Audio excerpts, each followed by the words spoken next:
জেঠিমণি জেঠিমণি thank god তোমরা এসে গেছো। আমার খুব ভয় করছে গো। কোন ডক্টরের আন্ডারে রয়েছে? ডক্টর মৌলিক, শিবাজি মৌলিক। ও গুড। ক্যাবিনটা কোন দিকে? Second floor 215। আচ্ছা ডক্টর কি বলছেন? ওই তো ডক্টর মৌলিক। ও স্যার ম্যাম, না না না, আপনারা কোনো চিন্তা করবেন না। Injury is not that serious. হ্যাঁ, কপালটা একটু বেশি কেটে গেছে, 7টা স্টিচ পড়েছে, but all other reports are absolutely okay. Internal injury? না না, ভেতরে কোনো ইনজুরি নেই। মানে একেবারে সাংঘাতিকভাবে বেঁচে গেছেন, মিরাকুলাসলি বেঁচে গেছেন প্রফেসর গাঙ্গুলি। ওকে, তার মানে আপনি বলছেন যে ওই 7টা স্টিচ ছাড়া ওই দ্যাট রিলেটেড যে ব্লাড লস সেটা ছাড়া আর তেমন কিছু? না না, সেরকম কিছু ক্ষতি হয়নি। ওকে, তাহলে ওকে আমরা আজকে বাড়ি নিয়ে যেতে পারি ডক্টর মৌলিক? Well, I don't find any problem. কাল সকাল 10:30টায় রিলিজ করে দেওয়া যেতে পারে। ওকে, আসলে রাত্রিটা এখানে ফেলে রাখতে চাইছিলাম না। কাইন্ডলি আপনিও রিলিজের ব্যবস্থাটা করে দিন প্লিজ। কিন্তু ম্যাডাম, রিলিজের ফর্মালিটিস গুলো তো সকালের আগে। I am sure you can work that out. আমরা ওকে একটু ভেতরে দেখতে যাচ্ছি। By that time you please get all the formalities done please, that's a request. কোন ক্যাবিন? 215। Okay, thanks. তোমরা সবাই মিলে এখন উপরে যাওয়ার দরকার নেই, ওরা আসুক তারপরে তোমরা যেও। ডক্টর মৌলিক স্যার, কাল সকালের আগে রিলিজ করাটা বোধহয় ঠিক হবে না। After all, for the patient একটা ট্রমা তো আছে। ওয়েল, আপনারা তো আমার থেকে বেশি বুঝবেন।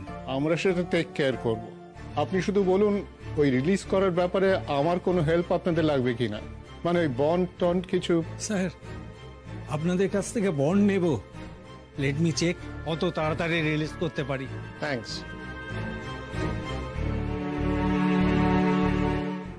তোমাকে সত্যি, মানে তুমি আমাদের আত্মীয় থেকে অনেক বেশি, অনেক আত্মীয় এটা করে না গো। You are much more than my family. এভাবে বলো না জেঠিমণি, আমি তো তোমাদেরকে আমার নিজের লোক বলেই মনে করি। বলো। হ্যাঁ, তুমি তো নিজের লোক বলে মানো, আমি জানি।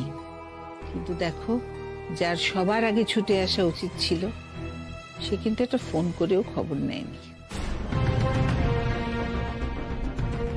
মীনাক্ষী, আপনার এখানে কেন? কেন নয় বলো তো?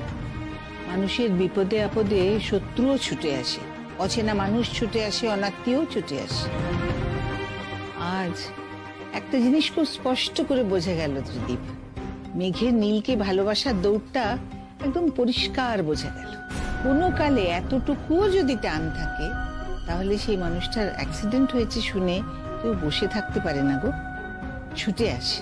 তখন সম্পর্ক, ঝগড়া সব ভুলে যায়। এনিওয়ে, যত সে দূরে থাকে ততই নীলের ডিসিশন নিতে আরো সহজ হবে। ওদিকে কি বললো, ছাড়বে কখন? ডক্টর বললেন কয়েকটা ফার্দার টেস্ট করে নিচ্ছে, আর ওই একটা ড্রেসিং করে দিচ্ছে, 3-4 পরে খুলে দেবে সেটা। নীল কেমন আছে এখন?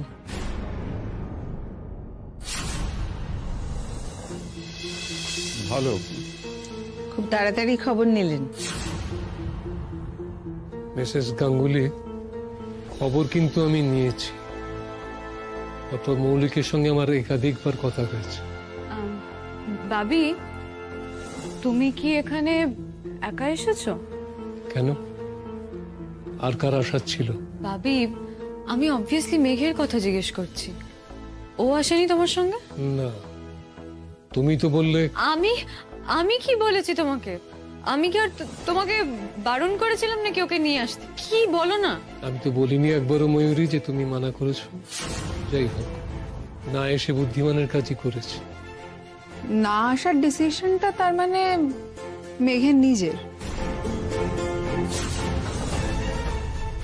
প্রদীপ বাবু, নীলকে কি এখনই রিলিজ করবে? হ্যাঁ, আমরা ওকে নিয়েই ফিরবো। আচ্ছা আচ্ছা, ঠিক আছে, আমি আসি। তবে আপনাদের পারিবারিক ব্যাপারে এখানে না থাকাটাই ভালো। আর কথায় তো কথা বাড়েই। ময়ূরী, এসো। ময়ূরী, ড্রাইভারকে ছাড়তে হবে, এসো। হ্যাঁ ভাবি। অনিন্দ্যবাবু, একটা কথা জিজ্ঞেস করব। কেন তুমি? 1 মিনিট প্রদীপ, 1 মিনিট অনিন্দ্যবাবু।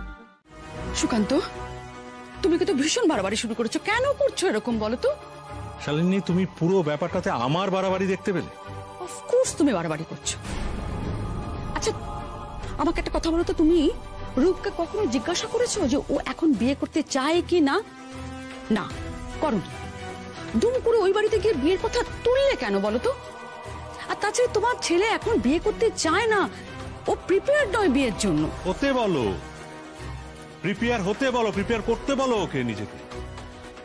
সুকান্ত, ওর বয়সটা কত? ওকে একটু এনজয় করতে দাও না, লাইফটাকে একটু বাঁচতে দাও না ভালো করে। বিয়ে করলেই বাঁচবে, বুঝেছো? দায়িত্ব নেবে, এনজয় করবে। একটা ভালো মেয়ে গিনি, একটা ভালো ফ্যামিলির মেয়ে, শিক্ষিত মেয়ে, রুচি আছে। নট অনলি দ্যাট, ও রূপকে ভালোবাসে। So what? ও রূপকে ভালোবাসে, তার মানে এই নয় যে রূপও ওকে ভালোবাসে। তার তো কোনো মানে নেই। তুমি কিন্তু বড্ড বাড়াবাড়ি করছো এখন। দেখো শালিনী, তোমার ছেলেকে পথে আনতে গেলে না ওকে দায়িত্ব দিতে হবে। আমরা আজ পর্যন্ত ওকে কোনোদিনও দায়িত্ব দিইনি বলে ও একটা অমানুষ তৈরি হয়ে। কাকামণি, আমার প্রেশার টেশার সব ঠিক আছে। ঠিক বেঠিকটা আমাদের ঠিক করতে দাও। তোমার শরীরে আর কোন রকম অস্বস্তি আছে কি? মাথা ঘোরা বা? উফ, বলছি তো কিচ্ছু অনেক ঠিক আছে। আমি না এবার ঘরের দরজা বন্ধ করে রাখবো। এটা ঘর না গড়িয়াটের মোড়। দাদা ভাই, এনে অকারণ এক্সাইটেড কেন হচ্ছ? ওটা তোমার কোনো ভালো করছে না, মন্দই করবে। স্যাচুরেশন ঠিকই আছে, চেস্ট ক্লিয়ার। নীল, তুমি এতটা রেকলেস হলে কেন বলো তো? পুলিশ যেটা বললো তখন তুমি সাংঘাতিক জোরে গাড়ি চালাচ্ছিলে কেন? তোমার কোথায় যাবার এত তাড়া ছিল? কোথাও না, বাড়িই ফিরছিলাম। বৌদি থাক না। কি থাকবে ভাস্কর? আচ্ছা, আমি যদি বুঝতাম যে তুমি মেঘের গান শুনতে গিয়েছিলে এবং সেখানে গিয়ে এমন কিছু একটা ঘটেছিল বা তুমি দেখেছিলে যাতে তুমি ডিস্টার্বড হয়ে গেছিলে, তাই এত জোরে গাড়ি চালাচ্ছিলে। But that's not true. ময়ূরে যখন তোমাকে ফোন করে মেঘের জেতার খবরটা দিতে গেছে, তখন তো তুমি অলরেডি দুর্ঘটনা ঘটিয়ে ফেলেছো। ও, মেঘ জিতেছে বুঝি? বাহ, ভালো। কাকামণি, আমার হয়ে ওকে কংগ্রাচুলেশন বলে দিও। সেটা তো তুইও বলতে পারিস। কোনো দরকার নেই। নীল কেন ওকে কংগ্রাচুলেট করবে? যে মেয়ে অ্যাক্সিডেন্ট হয়েছে জানার পরও একবার এসে দেখার প্রয়োজন মনে করে না, তাকে নীল কিসের জন্য কংগ্রাচুলেট করবে ফোন করে? চলো চলো চলো, আরে চলো। দেখ দাদা ভাই কাকে নিয়ে এসেছি, দেখ নিচে থেকে তোর খবর নিয়ে চলে যাওয়ার মতলব করছিল। ও তুমি বসো। আরে নিচে থেকে চলে যাবে মানে? তুমি ওকে দেখতে এসছো, দেখে যাবে না? দেখবার মতো একটা শোপিস হয়ে গেছে মনে হচ্ছে। এবার কি কথা? ছেলেটা তোর সঙ্গে দেখা করতে এসছে? দাদা ভাই, আই এম সরি। অ্যাকচুয়ালি আমার কালই আসা উচিত ছিল। এখান থেকে বেরিয়ে ফোন অফ করে আমি এমন ঘুমিয়ে পড়েছিলাম না। গিনি আমাকে অনেকবার ফোন করেছিল, আমাকে অনেক মেসেজও করেছিল। আজ সকালে ফোনটা চেক করতে গিয়ে সব দেখতে পেলাম। আই এম সরি দাদা ভাই। It's okay. সকলে মিলে গিয়ে ওখানে কি করতে? আর ডাক্তার তো বলেছে সবকিছু ঠিক আছে। কি মা, তাই তো? হ্যাঁ, সেটা তোমার আর আমাদের সকলের ভাগ্য। হতে পারতো অনেক কিছুই। সে তো হতে পারতো, হিসেব করলে অনেক কিছুই হতো। যাই হোক, আমি কিন্তু আজকেই বেরোবো। দেখো, এই সারাক্ষণ ধরে অসুস্থর মতো বসে থাকতে পারবো না বাড়িতে। মাথাটা কি একেবারে খারাপ হয়ে গেছে নাকি? একেবারে খাটের সঙ্গে বেঁধে রাখবো তোকে দাদা ভাই। কোথাও যাবি না আজকে তুই। ওরে, আমি গেলাম। আমি টাইম টু টাইম তোর খবর নেব। আর নীল, সাবধানে থাকবি আর একদম গোয়ার্তন করবি না, ঠিক আছে? আর রূপ, আমি একটু বেরোচ্ছি, বুঝলে? হসপিটাল যেতে হবে। বৌদি, অল প্যারামিটারস ওকে, চিন্তা করো না, ঠিক আছে? গেলাম। Thank you madam.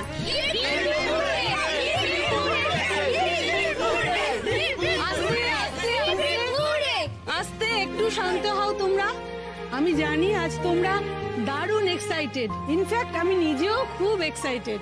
তারানার মতো এরকম একটা প্রেস্টিজিয়াস কম্পিটিশন জেতা, এটা একটা বিরাট ব্যাপার। শান্ত হও, একটু শান্ত হও প্লিজ। এখানে আমার একটা অ্যানাউন্সমেন্ট আছে। ম্যাম, ছুটি চাই, সেলিব্রেশন হোক। ম্যাম, আমাদের ইউনিভার্সিটি আগে তো কখনো জেতেনি। আস্তে আস্তে আস্তে আমরা আজ একটা ডিসিশন নিয়েছি, আজ সেকেন্ড সেমিস্টারের ছুটি। আর বাকিদের যেরকম ক্লাস সেরকমই হবে। থ্যাংক ইউ ম্যাডাম, ওরা কাল সবাই ওখানে থেকে আমাকে অনেক উৎসাহ দিয়েছে। সবাইকে অনেক অনেক থ্যাংক ইউ। তোমরা এভাবে গলা না ফাটালে আমি হয়তো কিছু করতে পারতাম। Thank you. যাও, এবার যাদের ক্লাস আছে তারা চলে যাও, আর সেকেন্ড সেমিস্টারে যারা আছো তারা সবাই মেঘকে নিয়ে সেলিব্রেট করো। Thank you ma'am. আসছি ম্যাডাম।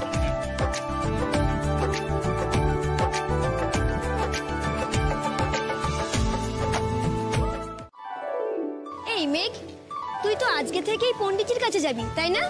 হ্যাঁ, আর আমার এত এক্সাইটেড লাগছে, মনে হচ্ছে এখনই গিয়ে বসে থাকি পণ্ডিতজির বাড়ি।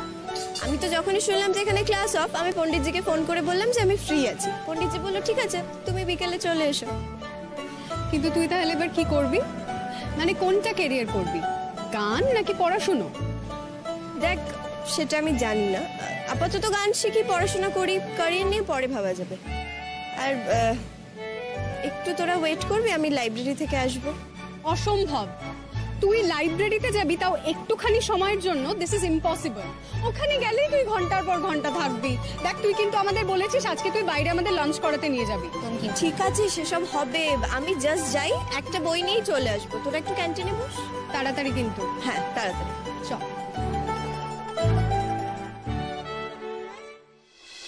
কেমন আছে নীল? 7টা স্টিচ হয়েছে ভাবি বলল। নীল তো একেবারে ব্যথা ট্যাথা সহ্য করতে পারে। নীল, তোমার সব প্রশ্নের জবাব দিতে হবে বলে তো আমার মনে হয়। হ্যাঁ, একজন শিক্ষকের অধিকারে ক্লাসরুমের ভেতরে তুমি পড়াশোনা নিয়ে আমাকে যা ইচ্ছে প্রশ্ন করতে পারো, কিন্তু ক্লাসরুমের বাইরে এভাবে ব্যক্তিগত প্রশ্ন করার অধিকার কিন্তু তোমার নেই। উত্তরটা দিতে আপত্তি কোথায়? তোমরা তো তুমি করে কথা বলছিলে, শুনছিলাম। তোমার পেছনে ঘুরঘুর করছিল। অনেক কিছুই দেখেছো মনে হচ্ছে। গানটা তাহলে হয়তো আর শোনা হয়নি না? শুনেছি, তবে ওটা তো তোমরা গান গাইছিলে না। ও, তাহলে ঠিক কি কারণে পুরস্কারটা পেলাম আমি? তোমরা স্টেজে তোমাদের সম্পর্কে ডেমনস্ট্রেশন দিচ্ছিলে। আর মুশকিল দেখো, ওটা শুনেই জাজেসদের ভালো লেগে গেল। খুব অহংকার হয়েছে না তোমার? একটা সামান্য কম্পিটিশন জিতে এত অহংকার হয়েছে তোমার? এটা না আগে তোমার ছিল না, জানো তো। সত্যি সত্যি তুমি বদলে গেছো, বদলে যাচ্ছ। তা এটা কি কাটসি তোমার ওই নতুন গাইয়ে বয়ফ্রেন্ড? আমি যাই বুঝলেনি, তোমার মধ্যে এখন তিক্ততা ছাড়া আর কিচ্ছু নেই। তাই আমাদের একে অপরের সঙ্গে কথা না বলাই ভালো। তাতে আমরা দুজনে আরো অনেক বেশি ছোট হব। আর কথা বলে তুমি যদি আবার এক্সাইটেড হয়ে পড়ো, তোমার শরীর খারাপ হতে পারে। দেখো, সেই দায়টা আমি আর নিতে পারবো না। আমি যাচ্ছি। না, তোমাকে তার কোনো দায় নিতে হবে না, কখনো না, কোনো দিনও না। আমি যাচ্ছি, চলে আসবো। যদি লেখাপড়ার ক্ষতি হয় সেটা আমি না হয় পরে সামলে নেব। আচ্ছা, যদি পরীক্ষার সময় ডাক পড়ে? সেটা নিয়ে তখনই ভাববো। বেশ, দেখো, আজ তোমার প্রথম দিন। আজ আমি তোমাকে কিছু শেখাবো না, আজ আমি শুনবো তোমার কাছে। তোমার মনের মধ্যে এখন যে ভাবটা খেলছে, সেই ভাবটা প্রকাশ করে এমন কোনো গান তুমি আমাকে শোনাও।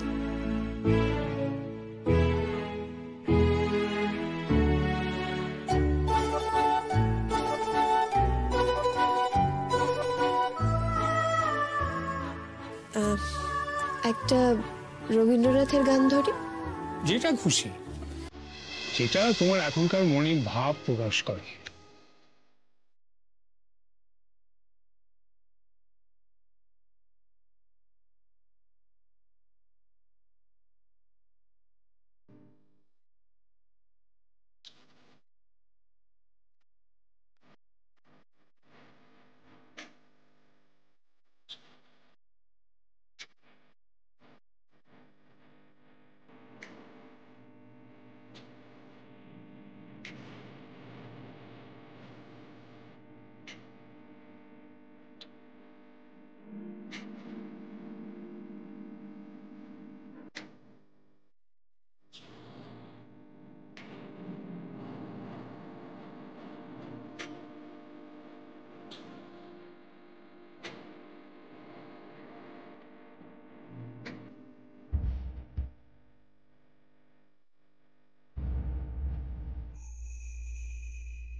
সে তোকে কি শেখালো? কি শুনতে চাস? সব শুনতে চাই। কি করলি, উনি কি বললো, বাকিরা কি বললো, সব বল। কি আবার বলবেন? আমাকে একটা গান গাইতে বললেন, আমি গান গাইলাম, ব্যাস। ব্যাস? তোকে আর কিছু শেখালো না? গান শেখালো না? হ্যাঁ শিখলাম তো, অনেক কিছুই শিখলাম। কি বলতো, ওনার ঘরটায় ঢুকলে, ওনার মুখে ওই কথাগুলো শুনলেই না অলরেডি অনেক কিছু শেখা যায়। আমার কি মনে হয় বলতো, তোর পণ্ডিতজি তোকে গান শেখাতে খুব একটা ইন্টারেস্টেড নয়। আর হবেই বা কেন? দেখ, তুই তো এলেবেলে স্টুডেন্ট, ফ্রিতে গান শিখতে চাস, আর অন্যরা কত টাকা পয়সা দিয়ে গান শিখতে যায় ওখানে, তোকে কেন শেখাবে বলতো? সেটাই। তোর মনে হচ্ছে যে পণ্ডিতজির মতন মানুষ স্টেজে দাঁড়িয়েও মিথ্যে কথা বলল? হ্যাঁ, ওসব ওরা বলে, ওদের বলতে হয় নিজেদের ইমেজ ঠিক রাখার জন্য। তা জিষ্ণু ছিল? ছিল। আর কেউ ছিল না? আর কেউ ছিল না। আরে বাস, এতক্ষণ তার মানে শুধু তুই আর জিষ্ণু একা একা ছিলি? এ বাবা, তুই তো গুরুজিকেই ভুলে যাচ্ছিস। তা গুরুজি তোকে গান শেখাবার সময় অন্য কাউকে না রেখে শুধু জিষ্ণুকেই কেন রাখলো?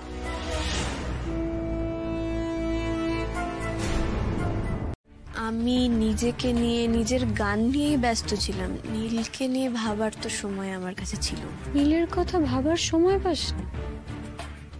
এই কথাটা আমাকে বিশ্বাস করতে বলছিস তুই? বিশ্বাস করবি কি করবি না সেটা তোর ব্যাপার, দেখ আমি কি বলবো। তুমি একটু সুস্থ হয়ে নাও, তারপর বাকি কাজগুলো এক এক করে করো। যা প্রথমটা লয়ার, মনে আছে না? এতটা ডিপ্রেসড কেন বাবু আজ? কিছু বলেছে মেঘ আবার আজে বাজে অন্য সকলের সামনে? আজকে মেঘের গানের কম্পিটিশন জেতার কারণে ওদের ক্লাস চলেছিল।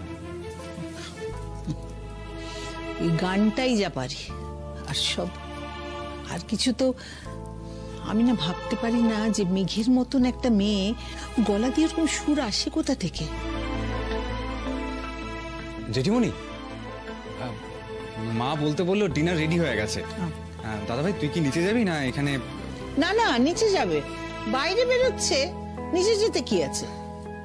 আমি যাচ্ছি নিচে, তুমি এসো, আমার কিছু ইম্পর্টেন্ট ডিসকাশনস রয়েছে। ঠিক আছে, তাহলে তুই নিচে আয়, আমি নিচে যাচ্ছি। এক সেকেন্ড, তুই একটু দাঁড়া।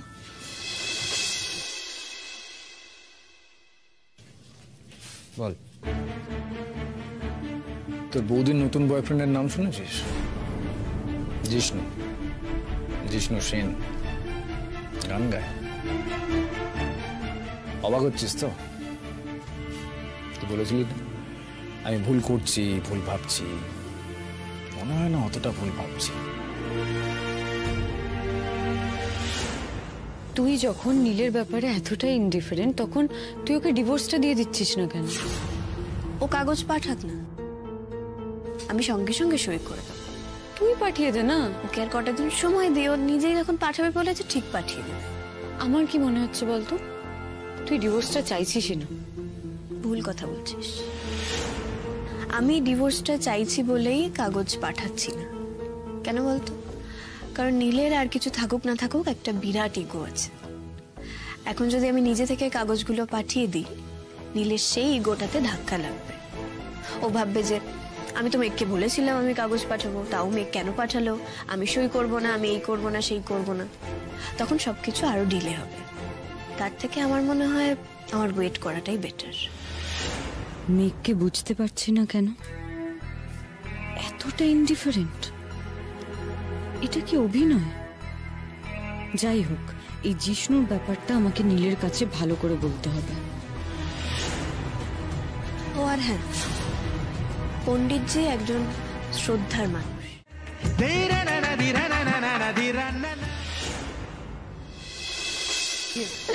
এই যে ময়ূরী, এই তোমার দায়িত্ব জ্ঞান। হ্যাঁ, কি বলেছিলে তুমি আমাকে? কি বলেছিলে? গিনির বিয়ের ব্যাপারে কোনো কিছু নিয়ে আমাকে ভাবতে হবে না, সমস্ত দায়িত্ব তুমি নিজের কাঁধে নেবে। তা কি হলো, একটা পুরো দিন তো তুমি গায়েব। জেঠমণি, আমার উপর এভাবে রাগ করো না প্লিজ, ভুল হয়ে গেছে। আর এই যে দেখো, আমি এসে গিয়েছি এখন, আর কোনো ফাঁকি দেবো না, প্রমিস। ঠিক, বেশ লক্ষ্মী মেয়ে, তুমি এদিকের খবরটা শুনেছো কি? দিদি ভাই তুমি বলবে বলেই কিন্তু আমরা সবাই অপেক্ষা করে রয়েছি। কি খবর? বিয়ের তারিখটা কিন্তু কাল ফাইনালাইজড হয়ে গেছে। সে কি গিনি, দিস ইজ রিয়েলি আনফেয়ার। হ্যাঁ, আমি কখন এসেছি আর তোমরা আমাকে এটা জানাওনি? গিনি এখন বিয়ের কথা শুনলেই সাংঘাতিক লজ্জা পেয়ে যাচ্ছে। মোটেই না। জেঠিমণি তোমার মেয়েকে বলো তো যেন আমার লেকপুল না করে এরম ভাবে সবসময়। ये लेकपुल का मौसम है बहना। খুব বাড়াবাড়ি। বিয়ে কবে? আমি কি করে জানবো? আমি ঠিক করেছি নাকি? সামনের মাসের 10 তারিখ। কি মা, শুধু শুধু চলে এলো? মানে বুঝতে পারছো তো, হাতে কিন্তু আর সময় নেই। এর মাঝখানে দোকান বাজার সমস্ত শেষ করে ফেলতে হবে। আর শোনো, গিনি আর রূপের যা কিছু জিনিসপত্র কেনা সব দায়িত্ব কিন্তু তোমার। বাবারে, তো বিরাট দায়িত্ব। গিনি, তোমার আমার উপর ভরসা আছে তো? 100%। মা আমি আসছি। এই নীল, এক মিনিট শোনো না, বলছি তোমার কাল কটা অবধি ক্লাস থাকবে? কেন? জিজ্ঞেস করছি। কালকে 4:30 পর্যন্ত, কিন্তু তারপর অফিসের কাজ থাকবে। আমার বেরোতে বেরোতে প্রায় 7টা হবে। তাহলে কাল হবে না, পরশু 1:30 অবধি। তার মানে 3টের মধ্যে ফ্রি। গিনিমিনি, তাহলে পরশুদিন তোমার দাদা ভাই আমাদেরকে শপিং করতে নিয়ে যাবে, কেমন? ইম্পসিবল। দেখো আমি এসবের মধ্যে নেই, তোমরা যা করার নিজেরা করো। দেখো, এরম ভাবে বলো না প্লিজ। তোমার ছোট বোনের বিয়ে, মানে এবারের বড় মেয়ের বিয়ে, তুমি এসব না করলে, ইনভলভ না থাকলে ওরা হয়তো তোমাকে কিছু বলতে পারবে না, কিন্তু মনে মনে তো কষ্ট পাবে, বলো? তা যে মেয়ে বাড়ি ছেড়ে চলে যাবে তাকে কি তুমি কষ্ট দিতে চাও? হ্যাঁ নীল, তুমি যাবে নীল, কাল না হলে পরশু, না হলে তার পরের দিন, কিন্তু যাবে। আমি যা বলবো তাই করবে। তুমি বিকেলে এটা ফেলে এসেছিলে, গুরুজি বললেন তোমায় ফেরত দিতে। এই নাও তোমার বই। এ বাবা, আমি ওই বইটা ওখানে ফেলে এসেছিলাম আর আমি কত টেনশন করছিলাম, ভাবলাম অটোতে না ক্যান্টিনে ফেলে আসলাম। Thank you so much, thank you. আচ্ছা, দাঁড় করিয়ে এরকম শুকনো থ্যাঙ্কস দিচ্ছিস কেন? অতিথিকে বসতে বলতে হয়। হ্যাঁ সরি বাপি, ও হলো। ওকে আমি জানি, আমি সেদিন ছিলাম অনুষ্ঠানে। আসলে বইটা পেয়ে মাথাটা খারাপ হয়ে গেছে, তুমি প্লিজ বসো। না না, আজ থাক, অন্য কোনো দিন। এ বাবা, তা বললে হয় নাকি? তুমি এভাবে দরজার কাছে এসে ফিরে যাবে? প্লিজ এসো, তোমাকে আসতেই হবে। কিন্তু অনেক রাত হয়ে গেছে। হ্যাঁ, সন্ধে হয়েছে বলতে পারো। আঙ্কেল, আমি কিন্তু সেরকম মানুষ যাকে প্রশ্রয় দিলে মাথায় উঠে বসে, তাই বলছি আমার কাছ থেকে কিন্তু খুব সাবধান। বেশ বেশ, ভালো, আমি প্রশ্রয় দেব তোমাকে। তার কারণ গুণী মানুষ প্রশ্রয় পেয়ে যদি মাথায় ওঠে তো মাথাটা তো ধন্য হয়। পরে কিন্তু বলবেন না যে আপনাকে সাবধান করিনি। নিশ্চিন্ত থাকো, বলবো না, মাথা থেকে নামতেও দেব না। এসো এসো, বসো। এবার বলো কি খাবে, চা না কফি? কফি তো না বাবা, ওটা কি আমার পেটে সহ্য হয় না, খেলেই পেট গরম হয়ে যায়। বেশ, তবে চাই হোক। মা, তোমার মনে হয় না এই জিষ্ণু ছেলেটাকে নিয়ে মেঘ যে মাতামাতিটা শুরু করেছে সেটা একটু দৃষ্টিকটু লাগছে? আমার কি মনে হয় আর কি মনে হয় না সেটা কি এবারই কেউ বোঝে, ভাবে? মা, এরকম ভাবে তুমি একদম বলবে না, আমি বুঝি না। আমি কি কেউ নই? তুই একমাত্র বুঝিস, ভাবিসও তুই একমাত্র। কিন্তু তোর বাবাকে যে আমি পই পই করে বলছি, এই যে ছেলেটা বাড়িতে হুটহাট করে চলে আসছে, এই আশাটা বন্ধ করো, কথাটা কানে নিল, তুললই না কথাটা। আশ্চর্য, সেই যে একবার বই দিতে এলো তারপর নিত্য যাতায়াত করছে। আরে মা, তুমি জানো ওই পাশের গলির সুদেশনা আন্টি আছে না? হ্যাঁ, সুদেশনা আন্টি তো আমাকে দেখে সেই জিজ্ঞেস করছিল ছেলেটাকে, বলছে হ্যাঁ ছেলেটাকে, ও তোমাদের বাড়িতে আসতে দেখেছি ওকে, ও কি তোমার বোনের বন্ধু, তোমার বোনের ডিভোর্স হয়ে গেছে নাকি? আর বলো না মা, 1000টা প্রশ্ন করছিল আমাকে, আমি এড়িয়ে পালিয়ে এসেছি। তো বাবাকে গিয়ে বলো, ওই ছেলেটাকে দেখলে তো বাবা একদম গদগদ হয়ে যায়। আরো তো, ও মা, কি? আমি তো তোমাকে একটা জিনিস দেখাতেই ভুলে গেছি। কি? ওয়েট,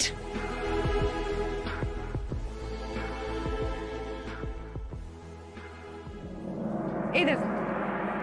মা কি সুন্দর, দেখি দেখি। মা কি মিষ্টি লাগছে তোকে তো।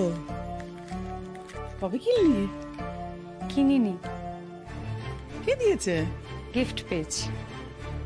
গিফট কে দিয়েছে রে? মিথ্যে বলবো মা, সরি। মানে কি বলছিস? তোর কোথাও একটা ভুল হচ্ছে। আমি নীলকে পাকড়াও করিনি, বরং ব্যাপারটা উল্টো ঘটেছে। মানে তার মানে ও তোকে? দেখ, পাকড়াও তো বলা যায় না, কিন্তু ফলো করেছে বলতে পারিস। নীল আমার উপর স্পাইং করছিল। ও রিয়েলি? শুনছো মা, মেঘ তোর এই কথাগুলো আমাকে বিশ্বাস করতে হবে। ও তোর উপর স্পাইং করছিল? আমি তো তোকে বিশ্বাস করতে বলিনি, আমি জাস্ট তোর কথাটার উত্তর দিলাম। বাজে কথা, কমপ্লিটলি বাজে কথা এগুলো। তুই শুধু শুধু নীলের নামে দুর্নাম করছিস। দেখ, সেটা তুই যা ইচ্ছে ভাব, আমার তাতে কিচ্ছু যায় আসে না। কিন্তু এটা সত্যি যে ওই সৌরনীল গাঙ্গুলি আমার উপর স্পাইং করছিল। যদি ওর সেটা করারই থাকতো তাহলে তোকে কোলে করে বাড়িতে কেন পৌঁছে দিয়ে গেল? হ্যাঁ, নিশ্চয়ই তুই ওই তোর বৃন্দাবন মার্কা ইউনিভার্সিটি থেকে নাটক করেছিস। আমার মাথা ঘুরছে, আমি অজ্ঞান হয়ে পড়ে যাবো, আমার শরীর খারাপ করছে, এগুলো বলেছিস। তো সেটা তুই নীলকে গিয়ে জিজ্ঞেস কর। কেন, ওই বাড়িতে গেলে তো তোর নীলের সঙ্গে দেখা হয়, অনেক কথাও হয়। তোর তাতে আপত্তি আছে মনে হচ্ছে? না, আমার কেন আপত্তি থাকবে? কোন এক এক্স কোন এক ওয়াই এর সঙ্গে কথা বলছে, তাতে আমার কিসের আপত্তি হবে বল? চুপ করবে? বড্ড বাজে কথা বলছো তুমি আজকাল। একটা কথা পরিষ্কার করে আমাকে বলো তো। আমি তোমাকে আগেও জিজ্ঞেস করেছি মেঘ, আজকেও করছি, তুমি কি গোপনে নীলের সাথে যোগাযোগ রাখছো, সম্পর্ক রাখছো? মা, তুমি তো আমাকে জন্ম থেকে চেনো, তোমার সত্যিই মনে হয় আমি এরকম একটা সম্পর্ক রাখবো? হ্যাঁ, আগেও তো রেখেছিস। হ্যাঁ, এর আগেও তো তুই নীলের সঙ্গে সম্পর্ক রেখেছিস। আমার বিয়ের আগে তুই নীলের সঙ্গে সম্পর্ক রাখিসনি। এটা তোর ভুল ধারণা দিদি ভাই, এটা সত্যি নয়। আমি একটা জিনিস বুঝতে পারছি না মেঘ, আমার কিরকম মনে আমি আমি আমি তোমাকে আগে চিনতাম, একসময় চিনতাম, এখন তোমাকে আমার চিনি না, আমি জানি না।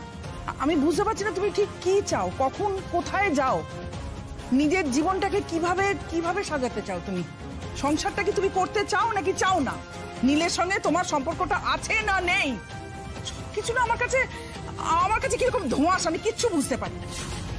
এত কিছু ঘটে যাবার পরেও তুমি সেই নীলের সঙ্গে যোগাযোগ রাখছো?